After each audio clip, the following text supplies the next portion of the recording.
Startup ecosystem की success stories खूब सुनाई जाती हैं, लेकिन अर्श से फर्श पर गिरने वाले स्टार्टअप्स की कहानी जानना भी उतना ही जरूरी है। ऐसी ही एक कंपनी है वीवर्क, कोवर्किंग स्पेस की दुनिया में सबसे बड़ा ब्रांड जिसने अपनी बर्बादी की कहानी अपने ही हाथों से लिखी।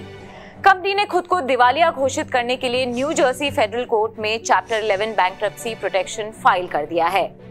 तो क्या शेयरिंग ऑफिस स्पेस की सरताज कंपनी बंद हो जाएगी? भारत के 50 से ज्यादा वीवर्क लोकेशंस का क्या होगा? कंपनी अब आगे क्या कदम उठा सकती है? इन सारे सवालों के जवाब टटोलेंगे, लेकिन पहले एक आम निवेशक से जुड़ा सवाल जो कई और सवाल खड़े कर देता है। अगर किसी अमेरिकन इन्वेस्टर ने 22 अक्टूबर 2021 को वीवर्क के शेयर में 1 लाख रुपए का निवेश किया होता तो आज उसकी वैल्यू कितनी होती?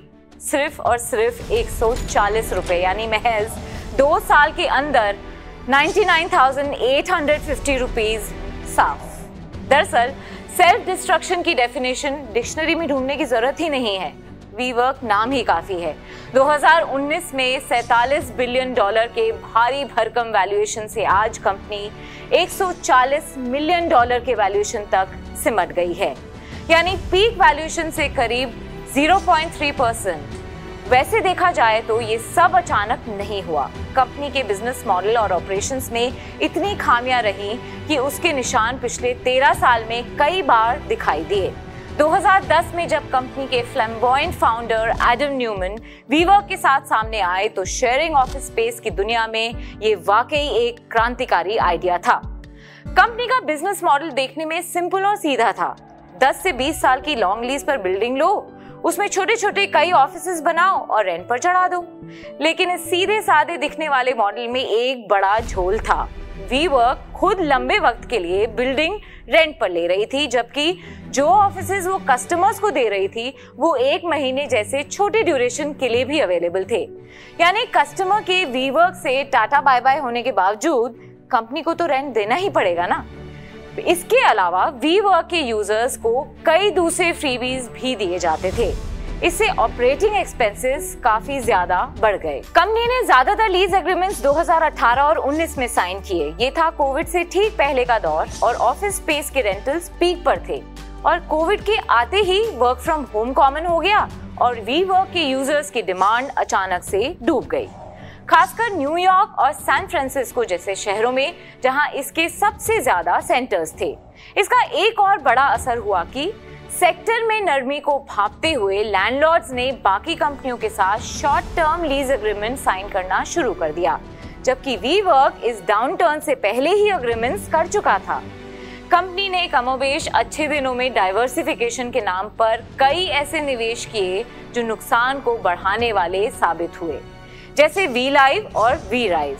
इनका कोवर्किंग स्पेस के कोर बिजनेस से कोई लेना देना नहीं था। जून 2023 का कंपनी फाइलिंग का डेटा बताता है कि वीवर्क के टोटल रेवेन्यू का 80% यानी $2.7 बिलियन सालाना रेंट और इंटरेस्ट भरने में जा रहा है। कंपनी पर $16 बिलियन के लॉन्ग टर्म लीज ऑब्लिगेशंस हैं। ये तो तब है जब जापान के सॉफ्ट बैंक ने वक्त वक्त पर वीवर्क में जमकर पैसा डाला है। कहने को वीवर्क का फुटप्रिंट 39 देशों के 777 लोकेशंस में फैला है, लेकिन मुनाफे के नाम पर दिखाने को कुछ नहीं। वीवर्क के डाउनफॉल का असल दौर शुरू हुआ 2019 में, जब कंपनी ने पहली बार आईपीओ लाने के बारे में सोचा। फाइनेंशियल्स की पोल खुली तो हड़कंप मच गया, ब्रांड की साख जमीन पर आ गई, क्योंकि सबको पता चल गया कि कंपनी बेतहाशा खर्च कर रही है और नुकसान बढ़ता चला जा रहा है। नतीजा ये हुआ कि कंपनी का वैल्यूएशन 47 बिलियन से क्रैश होकर $10 बिलियन पर आ गया। आईपीओ से भी हाथ खींच लिए गए। इसी दौरान सीईओ और को फाउंडर एडम न्यूमैन पर भी प्रेशर पड़ा और उन्होंने इस्तीफा दे दिया।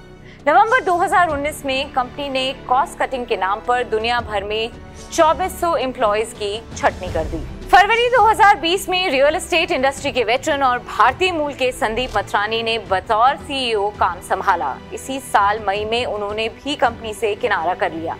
एक वक्त पर दुनिया के सबसे बड़े वैल्यूएशन स्टार्टअप्स में शुमार होने वाली कंपनी धीरे धीरे दिवालिया होने की कगार पर आ गई। बैंक्रप्सी फाइलिंग के मुताबिक वीवर्क पर $2.9 बिलियन का लॉन्ग टर्म डेट है। कंपनी ने कहा है कि वो स्टेक होल्डर्स के साथ रीस्ट्रक्चरिंग एग्रीमेंट्स के प्रोसेस में है ताकि कर्ज का बोझ कम किया जा सके। अब सवाल ये है कि भारत में वीवर्क के 50 लोकेशंस का क्या होगा? क्या वो भी बंद हो जाएंगे?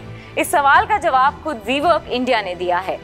रियल एस्टेट कंपनी एम्बेसी के पास वीवर्क इंडिया में मेजॉरिटी स्टेक है। कंपनी ने एक स्टेटमेंट जारी कर बताया है कि वीवर्क इंडिया वीवर्क ग्लोबल से अलग कंपनी है और अमेरिका में दिवालियापन की प्रक्रिया का असर भारतीय ऑपरेशंस पर नहीं पड़ेगा।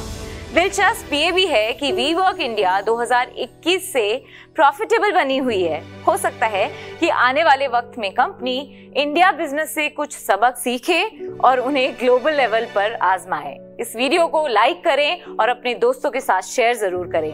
बिजनेस और बाजार की हर हलचल के लिए BQ प्राइम हिंदी को सब्सक्राइब जरूर करें।